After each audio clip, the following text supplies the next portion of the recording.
یا مرحبا۔ ہر انسان کے ساتھ کچھ بشری تقاضے لگے ہوئے ہیں۔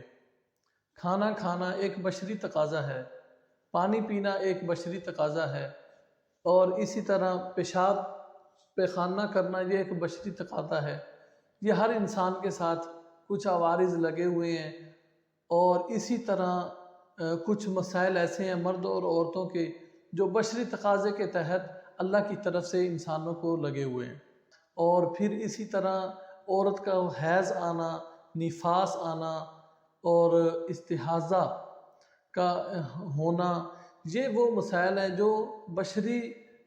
انسانی بشری تقاضے ہیں اور عوارض ہیں جو اللہ کی طرف سے ہر انسان کے ساتھ لگے ہوئے ہیں۔ لیکن ہم چونکہ مسلمان ہیں، اور الحمدللہ الحمدللہ الحمدللہ اسلام پورا ضابطہ حیات ہے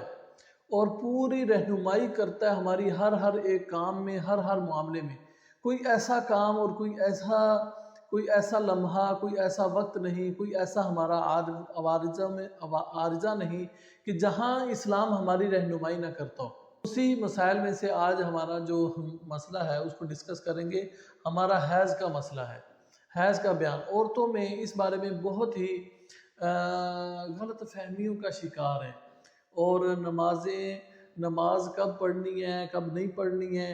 اور حیض کی حالت میں کیا اعمال کر سکتی ہیں یا کیا نہیں کر سکتی ہیں۔ تو آئیے ہم شروع کرتے ہیں۔ تو پہلی بات تو یہ ہے کہ ہر بالغ عورت کو یہ حیض کا خون آتا ہے ہر مہینے، اور یہ انسانی ایک تقاضا ہے اور بشری تقاضا ہے، اور یہ ہر انسان کے ساتھ لگا ہوا ہے۔ حضرت امی عائشہ رضی اللہ عنہ کی صحیح مسلم شریف کی حدیث ہے کہ حج کے موقع پر پیارے نبی صلی اللہ علیہ وآلہ وسلم تشریف لائے تو امی عائشہ رو رہی ہیں کہ پیارے نبی صلی اللہ علیہ وسلم نے پوچھا کہ عائشہ کیا ہوا؟ تو پیارے نبی سمجھ گئے، تو پیارے نبی نے فرمایا کہ حیض کا خون آ گیا۔ تو کہا کہ یا رسول اللہ کاش میں اس سال حج پہ نہ آتی۔ تو فرمایا کہ نہیں، ایسی بات نہیں ہے، یہ تو ایسی چیز ہے جو اللہ نے آدم علیہ السلام کی تمام بیٹیوں پر اللہ تعالیٰ نے ان کے اندر یہ بات رکھ دی ہے کہ ان کو حیض آنا ہے۔ تو وہاں رونے کی بات نہیں، آپ پریشان نہ ہوں، یہ مسئلہ ہے، اس طرح آپ اپنا حج ادا کر لیں گی۔ تو حیض آنا ہر بالغ عورت کے رحم سے یہ جو خون نکلتا ہے ہر مہینے، اس کو حیض کہتے ہیں۔ حیض کی کم سے کم مدت جو ہے وہ 3 دن ہے، اور زیادہ سے زیادہ جو مدت ہے وہ 10 دن ہے۔ 3 دن سے کم اگر خون آیا تو اس کو حیض نہیں کہیں گے، 10 دن سے زیادہ جو آیا ہے اس کو بھی حیض نہیں کہیں گے، بلکہ یہ حیض کی مدت کم سے کم 3 دن ہے، اور اس سے زیادہ جو ہے 10 دن سے زیادہ اگر چلا جاتا ہے تو وہ بھی حیض نہیں کہلائے گا، وہ کوئی استحاضہ اس کو کہیں گے کہ یہ کسی بیماری کی وجہ سے یہ خون آ رہا ہے، یہ حیض کا خون نہیں ہے۔ تھوڑی وضاحت طلب یہ بات ہے کہ کسی عورت کو 3 دن 3 رات سے کم خون آئے تو وہ حیض نہیں بلکہ استحاضہ ہے، اور اگر 10 دن 10 رات سے زیادہ خون آئے تو 10ویں دن کے بعد جو خون آئے وہ حیض نہیں بلکہ وہ بھی استحاضہ ہے، اس کو حیض کا خون نہیں کہیں گے بلکہ کہیں گے کہ یہ کسی اور وجہ سے، کوئی اور بیماری کی وجہ سے یہ خون آ رہا ہے۔ اب اگلا مسئلہ یہ ہے کہ عورتوں کی عادت ہے 6 دن کسی کو خون آتا ہے حیض کا، کسی کو 7 دن آتا ہے، کسی کو 8 دن آتا ہے۔ تو کسی عورت کو 6 دن خون آتا تھا، پھر کسی مہینے 9 دن خون آیا، یعنی 10 دن کے اندر مدت بڑھی، 6 سے 9 آیا، 7 آیا، 8 آیا، تو یہ جو 9 دن خون آیا تو اس کو بھی ہم حیض ہی شمار کریں گے۔ یعنی 10 دن سے کم میں اگر 6 دن آ رہا تھا ہر مہینے، لیکن اس مرتبہ 6 کی بجائے 7 دن، 8 دن یا 9 دن آیا تو اس کو بھی حیض ہی شمار کیا جائے گا۔ یہ مسئلہ بھی سمجھ لینا چاہیے، اور بعض دفعہ عورتیں یہ سمجھتی ہیں کہ وہ 6 دن والا ہی حیض تھا لہٰذا اس کے بعد نماز پڑھ سکتی ہیں، ایسا نہیں ہے، بلکہ وہ بھی حیض ہی شمار ہوگا۔ مسئلہ نمبر 2، کسی عورت کو ہمیشہ 7 دن خون آتا تھا، کسی مہینے 11ویں دن تک خون آئے، 7 دن آتا تھا لیکن ایسا ہوا کہ 10 دن کے بعد 11ویں دن بھی خون آیا، تو 7 دن حیض کے ہیں، باقی جو دن اوپر والے 4 دن وہ استحاضہ کے ہوں گے۔ یعنی عادت سے زیادہ 10 دن کے اندر اگر خون رک گیا تو اس کو حیض شمار کر لیں گے، اور عادت سے زیادہ خون اگر گزر گیا 10 دن سے بھی آگے تو پھر وہی عادت شمار کریں گے، جتنا آگے گزرا وہ سارے دن ہم شمار کریں گے استحاضہ کے، لہذا ان دنوں میں اب نماز نہیں پڑھی تو اس کی قضا کرنا واجب ہوگی، اس نماز کی قضا کرے گی۔ اس مسئلے کو خوب سمجھ لینا چاہیے۔ باقی 4 دن استحاضہ کے، اب ان 4 دنوں کی نمازیں قضا پڑھنا واجب ہے۔ مسئلہ نمبر 3، حیض کے دنوں میں، حیض کے جو ایام چل رہے ہیں ان دنوں میں سبز، زرد، سرخ، خاکی یعنی مٹیالہ، سیاہ، جو رنگ آئے جیسا بھی ہو وہ سب حیض شمار ہوگا، اس کو حیض ہی شمار کیا جائے گا۔ اگلا مسئلہ یہ ہے کہ 2 حیض کے درمیان پاکی کی کم سے کم مدت 15 دن ہے۔ 2 حیض کے درمیان پاکی کی مدت کم سے کم 15 دن ہے، زیادہ کی کوئی حد نہیں، لہذا اگر کسی وجہ سے کسی کو حیض آنا بند ہو جائے تو جتنے مہینے تک خون نہ آئے وہ پاک ہی شمار ہوگی۔ یہ نہیں کہے گی کہ لہذا ان دنوں میں مہینے بعد اس تاریخ کو حیض آ جاتا تھا لہذا اب ان دنوں میں نماز نہ پڑھوں کیونکہ میرے حیض کے دن ہے، نہیں، جب تک حیض نہیں آ جاتا پاکی کی کوئی حد نہیں ہے کہ سال تک بھی نہ آئے، تو اس کی کم سے کم مدت البتہ 15 دن ہے۔ 15 دن سے پہلے اگر آتا ہے تو وہ حیض شمار نہیں ہوگا، 15 دن کے بعد آئے گا تو حیض شمار ہوگا۔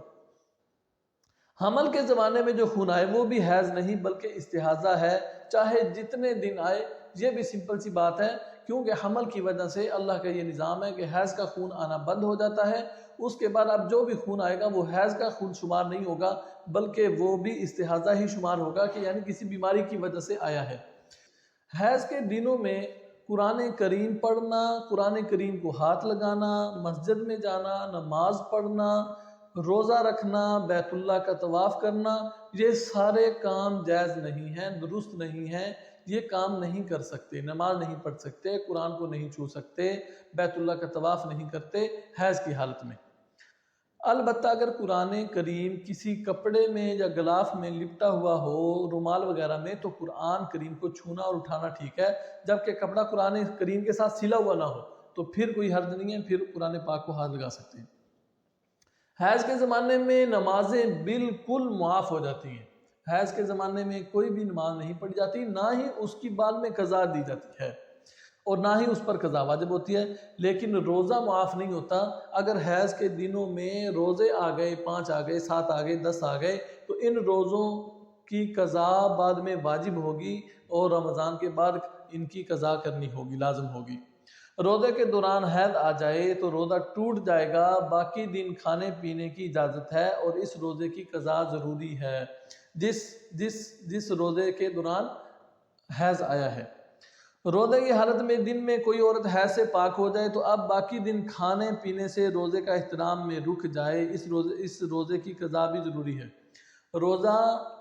روزے کی حالت میں دن میں کوئی عورت حیض سے پاک ہو جائے، روزہ رکھا نہیں تھا صبح سے، یعنی روزہ رکھا نہیں تھا اس لیے کہ حیض کے دن چل رہے تھے، لیکن حیض دن کو رک گیا، اب جو باقیہ دن باقی ہے 2 گھنٹے 4 گھنٹے تو اس میں کھانے پینے سے رک جائے گی، روزے کا احترام کرے گی اور اس دن کی روزے کی قضا بھی کرے گی۔ حیض کے دوران نماز پڑھنے کی اجازت نہیں ہے، البتہ حیض کے دوران نماز کے اوقات میں وضو کر کے جائے نماز پر بیٹھ کر کچھ دیر تسبیح پڑھ لے تو یہ بہتر ہے۔ کسی کو نماز کے آخری وقت میں حیض آ جائے اور اس نے وہ نماز اب تک نہیں پڑھی تو اس وقت کی نماز معاف ہے، اب اس وقت کی نماز دوبارہ پڑھنے کی ضرورت نہیں ہے۔ اگلا مسئلہ یہ ہے کہ کوئی عورت 10 دن سے کم میں حیض سے پاک ہو گئی اور ابھی نماز میں اتنا وقت باقی ہے کہ وہ غسل کر کے کپڑے بدل کر تکبیر تحریمہ کہہ سکتی ہے تو اب وہ نماز فرض ہو گئی ہے، پاکی حاصل ہو گئی اور اتنا وقت ملا کہ صرف اللہ اکبر کہہ کر نماز میں کھڑی ہو سکتی ہے، اتنا وقت صرف ملا تو بھی اس کے لیے حکم یہ ہے کہ اس پہ نماز فرض ہو گئی، اگر اتنا وقت نہیں ہے تو نماز فرض نہیں ہوئی، تو یعنی یہ ہے کہ پھر اب اس کو قضا اس نماز کی کرنی پڑے گی اگر وہ ادا نہ کر سکی۔ اگلا مسئلہ یہ ہے کہ اگر کوئی عورت 10 دن مکمل ہونے کے بعد حیض سے پاک ہوئی اور نماز میں اتنا وقت باقی ہے کہ صرف تکبیر تحریمہ کہہ سکتی ہے، غسل نہیں کر سکتی، تو اب نماز فرض ہو گئی، اس نماز کی قضا لازم ہے، غسل کرنے کے بعد اس نماز کی قضا کرنا واجب ہے کیونکہ اس کو نماز کا وقت مل گیا، اب غسل کی وجہ سے نہیں کر سکی تو قضا کرے گی۔ دوبارہ اس مسئلے کو سمجھیں، اگر کوئی عورت 10 دن مکمل ہونے کے بعد حیض سے پاک ہوئی، حیض سے پاک ہو گئی، نماز میں اتنا وقت باقی ہے کہ صرف تکبیر تحریمہ کہہ سکتی ہے، غسل نہیں کر سکتی، تو اب بھی نماز اس کے ذمہ لازم ہوگی تو اس کی قضا کرنا واجب ہوگی۔ آخری مسئلہ یہ ہے، حید و نفاس والی عورت، حید و نفاس والی عورت پاک ہو جائے اور غسل کرنے سے پہلے کچھ کھانا پینا چاہے تو پہلے دونوں ہاتھ گھٹوں تک دھوئے پھر کھا پی سکتی ہے۔ پاک ہو جائے اور غسل کرنے سے پہلے کچھ کھانا پینا چاہے تو کھا پی سکتی ہے، وہ حیض کے دنوں میں کھا پی سکتی ہے، تو اب کیا حرج ہے کہ بعض دفعہ عورتیں یہ غلط فہمی کا شکار ہیں کہ اب میں پاک ہو گئی ہوں لہٰذا اب تو کھانے پینے سے پہلے غسل کرنا ضروری ہے۔ ایسی بات نہیں ہے، غسل کرنا ضروری نہیں ہے، بس آپ ہاتھ دھوئیں اور کھانا کھا سکتی ہیں، کوئی اس میں حرج نہیں ہے۔